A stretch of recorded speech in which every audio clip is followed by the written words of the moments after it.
क्या किया गया, रस्सी डाल दी और उतनी देर में 2-3 गाड़ियां बसें आई पुलिस की और ऐसे उठा के लोगों को ले जाती। एक दिन पहले किसी को बताओगे कि वैधवा सेंटर उडुपी है, कानपुर वाले बच्चों का सेंटर उडुपी दिया है, उडुपी है मैंगलोर के पास।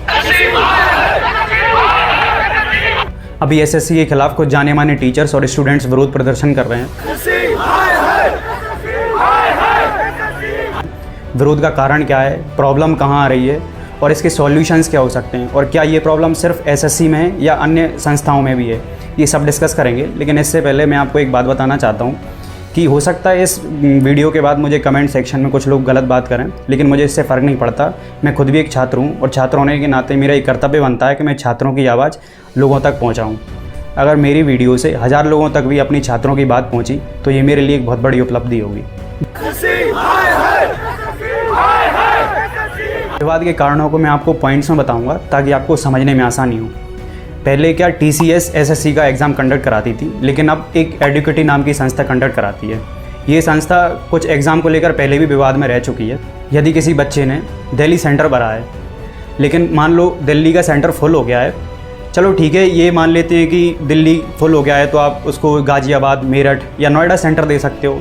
लेकिन ये एडुकेटी नाम की संस्था उनको 500-700 किलोमीटर दूर पटकती है। रेफरेंसेस के हिसाब से एग्जाम सेंटर नहीं मिले, बहुत दूर दूर 500 किलोमीटर 600 किलोमीटर भी लोगों को एग्जाम सेंटर के लिए जाना, जिसमें सिर्फ मेल कैंडिडेट्स नहीं है, फीमेल कैंडिडेट्स को भी इन्होंने इस बार भेजा। बच्चा 500-700 किलोमीटर दूर अगर सेंटर पर पहुंच भी जाता है तो उसे कुछ ऐसी प्रॉब्लम देखना पड़ती है कि छत छप्पर के बने हुए हैं और इन महाशय को देखिए सेंटर के प्रमाइस में ही कुछ विशेष पदार्थ विसर्जित कर रहे हैं। कभी बायोमेट्रिक काम नहीं करता है तो कभी कंप्यूटर ऑफ हो जाता है। भाई 1 घंटे के पेपर में 6 बार तो रिस्टार्ट हुआ कंप्यूटर चलते जो माउस रुक गया, स्क्रीन रुक गई, वहाँ पर एकदम से अफरा तफरी मच गई। 10 मिनट तक ये खेल चलाया कि एक क्वेश्चन को सबमिट करने में 3-3 मिनट लगे बच्चों को। 1 नंबर का बकवास है, उसमें ना तो माउस चल रहे थे बीच में। और जब लाइट जाती है तो उसका बैकअप सोर्स नहीं होता है। अब एक और कारण है कि बच्चों के साथ मारपीट। जब बच्चे इन बायोमेट्रिक्स और ये व्यवस्था के बारे में शिकायत करते हैं तो टीचर से या स्टाफ जो है वो बाउंसर से बच्चों की पिटाई करवाते हैं। आप ये वीडियो में देख सकते हैं। आज के एग्जाम में यहाँ पर हमारे एक साथी को बहुत ज़्यादा मारा गया।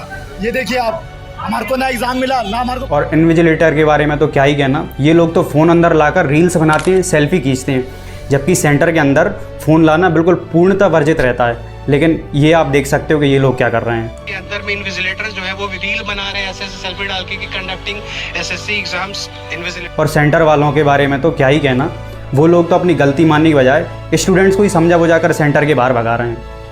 हिपोक्रेसी की भी सीमा होती है। अभी क्या हुआ है कि एसएससी के जो जाने माने शिक्षक, चाहे वो राकेश यादव सर हों, आदित्य रंजन सर हों या नीतू मैम हों, उन लोगों को पुलिस उठाकर ले गई और उन्हें ये तक नहीं बताया कि उन्हें ले जाया कहाँ जा रहा है। यार बेशर्मी की। और भाई अब बर्दाश्त से बाहर हो गया, सारी चीजें सहन कर ली, लेकिन ये थोड़ी कि 4.5 घंटे से या 5 घंटे से बस में घुमा रहे हो यार।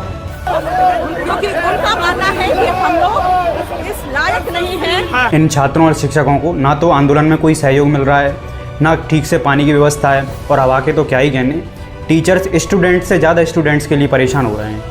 बच्चों के लिए रो रहा हूँ, तुम्हारे बच्चों के लिए रो रहा हूँ, तुम्हारे बच्चों के लिए रो रहा हूँ।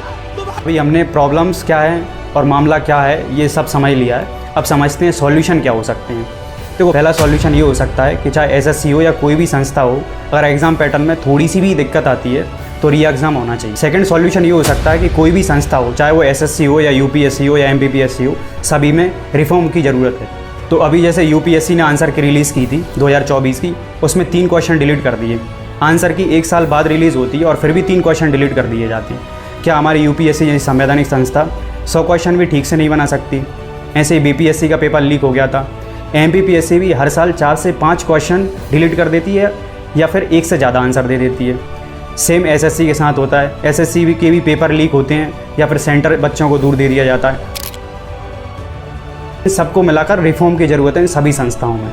जब एसएससी को ये पता है कि इतने सारे फॉर्म भरे होते हैं तो क्यों ना पहले से ही व्यवस्था कर ली जाए, प्रॉपर सेंटर्स की व्यवस्था हो, प्रॉपर लाइट की व्यवस्था हो, हर चीज़ की व्यवस्था पहले से ही कर ली जाए। नेक्स्ट सॉल्यूशन ये हो सकता है कि एज ए स्टूडेंट हमको भी ये समझना चाहिए कि अगर कोई भी वैलिड रीज़न की वजह से अगर एग्ज़ाम पोस्टपोन या कैंसिल होता है तो उसको हम गवर्नमेंट को सपोर्ट करें। हाँ, लेकिन रीज़न प्रॉपर वैलिड होना चाहिए और डॉक्यूमेंटेड होना चाहिए।